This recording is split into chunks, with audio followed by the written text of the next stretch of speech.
Okay so hey guys, welcome to our YouTube channel tech Devi. This is Ankit Arya Sham here. और आज हम आगे बढ़ते हैं जावा के ट्यूटोरियल में। तो हम अब क्या पढ़ रहे थे, इसमें फ्लो कंट्रोल्स पढ़ रहे थे, तो जिसमें हमने स्विच केस पढ़ लिया था। और अब हम लोग क्या पढ़ने वाले हैं, लूप्स के बारे में पढ़ेंगे, ठीक ना। तो लूप्स देखो क्या होता है, कैसे उसका फ्लो कंट्रोल काम करता है, लूप्स का सारी चीज़ के बारे में हम लोग पढ़ने वाले हैं अभी, ठीक है। तो आ जाओ और लूप्स के बारे में जानते हैं। सबसे पहले चलिए, तो मैं क्या करता हूँ, एसआरसी फोल्डर में एक पैकेज बना लेता हूँ, राइट क्लिक करके न्यू पैकेज यहाँ पे, और यहाँ पे मैं नाम दूंगा पैकेज का लूप्स। तो आप भी यहाँ से बना लेना। और सपोज मैंने यहाँ से लूप्स बना लिया एंड देन ये क्रिएट हो जाएगा। राइट क्लिक करके मैं यहाँ पे आज सबसे पहले हम लोग फॉर लूप पढ़ेंगे। अभी लूप जानते हैं हम लोग क्या होता है, उसके बाद फॉर लूप पढ़ेंगे। तो जावा क्लास में एक बनाऊंगा और यहाँ पे मैं उस क्लास का नाम क्या रखने वाला हूँ, आप बस देखते जाओ। और यहाँ पे मैं क्लास का नाम मैं कुछ इस तरह से रख लेता हूँ कि फॉर लूप। ओके, तो हम पढ़ेंगे फॉर लूप। तो इस तरह से मैं फॉर लूप नाम रख लिया, ठीक है। और इसको बना देता है क्लास। तो आप देखो, एक क्लास आपको पब्लिक क्लास जो है वो देखने को मिल जाता है। अब चलिए आगे बढ़ते हैं। तो लूप्स आखिर होता क्या है, तो देखो लूप कहने का मतलब एक ही चीज़ को रिपीट करना, एक ही काम को बार बार करना। सपोज करो कि आप गाना सुनते हो फ़ोन में, अपने मोबाइल फ़ोन में आप गाना सुनते होगे आपका ही, तो उसमें देखना है म्यूजिक प्लेयर में आपको एक लूप का ऑप्शन मिलता है, जिसको चलाने के बाद आपका जो सॉन्ग है वो रिपीट मोड में लग जाता है। वो बार बार रिपीट होते रहता है, रिपीट होते रहता है, रिपीट होते रहता है। तो अगर आपको यहाँ पे कोई काम करना होगा तो आप कैसे रिपीट करोगे, जैसे एक ही कोड को बार बार चलाना होगा तो कैसे आप उसको चलाओगे। ऐसा पॉसिबल थोड़ी है कि आप बार बार लिखो, बार बार एक ही कोड को करते रहो। तो इससे तो काफ़ी कोड आपका लंबा हो जाएगा, और उतना लंबा कोड एक ख़राब रीडेबिलिटी को देता है, मेंटेनेबिलिटी आपकी ख़राब रहेगी, स्केलेबिलिटी एक मतलब बहुत सारा भर जाएगा बिना मतलब का। जो काम को आप आसानी से कर सकते हो उसी चीज़ को करने के लिए आपको एफर्ट ज़्यादा करना पड़ेगा, मेमोरी ज़्यादा लेगा, है ना। तो लूप्स एक बहुत अच्छा तरीका होता है एक ही काम को बार बार रिपीट करवाने का। तो उसमें सबसे पहले आता है for loop, while loop, do while loop, ये सब चीज़ें आती हैं। तो सबसे पहले आज जो हम लोग पढ़ेंगे इसमें देखेंगे वो एक लूप होगा, ठीक है। तो लूप देखो ये क्या होता है, फॉर लूप। तो आप देख सकते हो ये जो फॉर लूप है, what is a for loop. तो यहाँ पे देखो, to execute a statement for repeated number of times based on certain condition. हम कुछ कंडीशन फिक्स कर देते हैं और उसके कंडीशन को ट्रू होने पर एक ही कोड को बार बार रन करवाते हैं, ठीक है। अब कैसे रन करवाते हैं, क्यों करवाते हैं, ये सब देखो। मैंने क्यों तो करवाते हैं ये तो मैंने आपको बता दिया कि बार बार आपको कोड ना लिखना पड़े, आप रीयूज कर लो कोड को बार बार एक ही चीज़ से, ठीक है। अब इसका फ्लो चार्ट देख लेते हैं कैसे होता है। देखो, जो वेरिएबल है वो इनिशियलाइज होता है सबसे पहले, फिर उसको कंडीशन चेक करता है। अगर कंडीशन ट्रू उसको मिल जाता है तो क्या करेगा कि वो लूप बॉडी को जो भी कोड लिखोगे वो एग्जीक्यूट कर देगा उसको, और उसके बाद इंक्रीमेंट या डिक्रीमेंट जो भी आप उसको दोगे वो करेगा। फिर से कंडीशन चेक करता है, फिर से ट्रू होता है, फिर से ये काम करता है।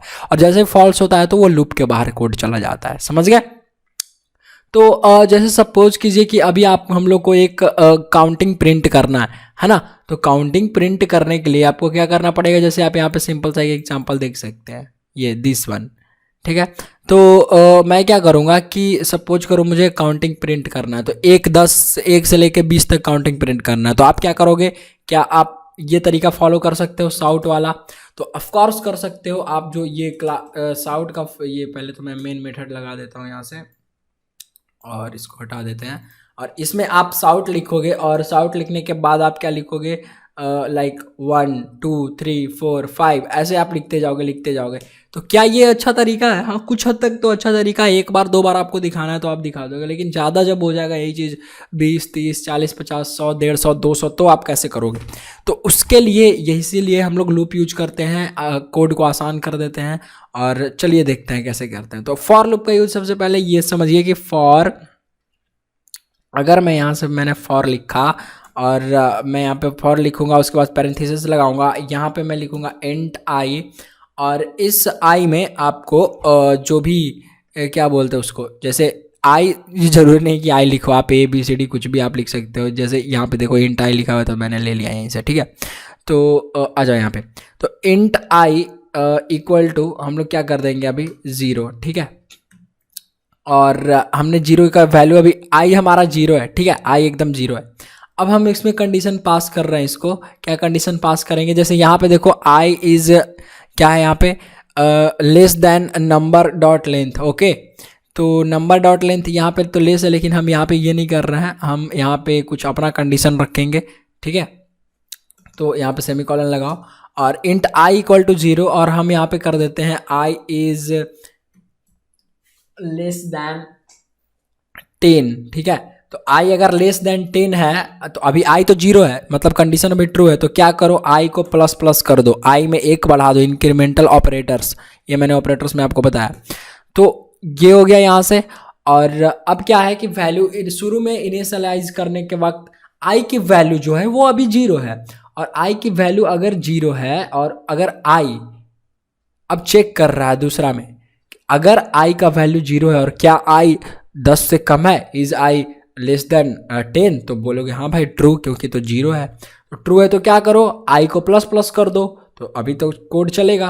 और इसको सॉर्ट करवा लेते हैं, तो काउंटिंग इज ऐसे लिख दो, इसमें आपको अच्छा लिखेगा थोड़ा सा, काउंटिंग इज और ऐसे कर दो, यहाँ पे प्लस करो और आई को यहाँ से प्रिंट करवा लेते हैं। ठीक है, तो इसको सेव करते हैं।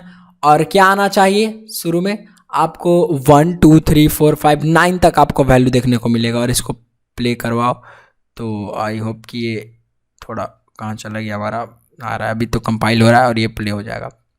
तो ये सॉरी, ये हमने दूसरा प्ले करवा दिया। तो राइट क्लिक करके मैं यहाँ से रन करूँगा फॉर लूप मेन को, और ये रन हो जाएगा। अब देखो काउंटिंग इज 0, काउंटिंग इज 1 2 3 4 5, आपको 9 तक देखने को मिल जाता है। समझ गए, दिस इज द केस।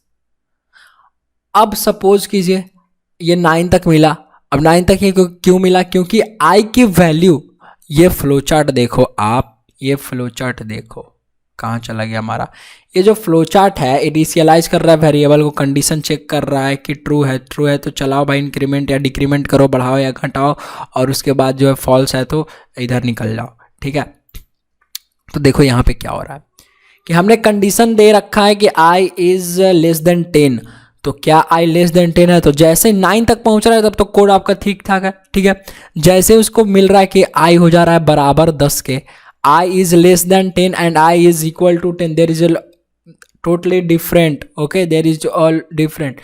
तो जो I is less than 10 है वो 10 से हमेशा छोटा ही रहेगा, 10 के बराबर कभी नहीं हो सकता। तो 9 8 7 5 6 जितना आप, इसलिए आपको वहाँ पे प्रिंट करके मिल रहा है। बट अगर जैसे ही वहाँ पे वैल्यू उसकी 10 हो जा रही है 9 के बाद आई की वैल्यू, तो वो कंडीशन तो फॉल्स हो गया ना, क्योंकि आपने यहाँ पे आई इज लेस देन लिख रखा है, आई इज इक्वल टू नहीं लिखा है। तो अगर आपको 10 भी प्रिंट करवाना चाहिए तो आप इक्वल टू कर दो, आई इज लेस देन और इक्वल टू 10। ठीक है, यहाँ से आई लिख दो, छूट गया हमारा, और ये हो गया आई। और अब क्या है कि अब बराबर हो गया, और इसको प्ले करते हैं, रन करवाते हैं, तो देखना अब आपको मिलेगा 10 तक वैल्यू मिलेगी इसकी, क्योंकि अब आई जो है वो बराबर भी है, और उसकी ये देखो आई 10 के बराबर हो गया और 10 से छोटा भी। तो ये रहा हमारा फॉर लूप। तो इस तरह से आप फॉर का यूज करके बहुत सारी चीज़ें कर सकते हैं, और आगे काफ़ी सारी चीज़ों में इस तरह से काम होता है। जैसे लूप में कोई कंडीशन आपको रख दिया जाता है डेवलपमेंट में, ताकि आप आगे जो है ये सब चीज़ें कर सकें, और काफ़ी सारी आप पैटर्न सभी आप बनाओगे, और काफ़ी सारी आगे चीज़ें हम लोग सीखेंगे। तो आई होप कि आपको ये फॉर लूप का वीडियो अच्छा लगा होगा, और फिर मिलते हैं अमेजिंग वीडियो में। Till then good bye, take care.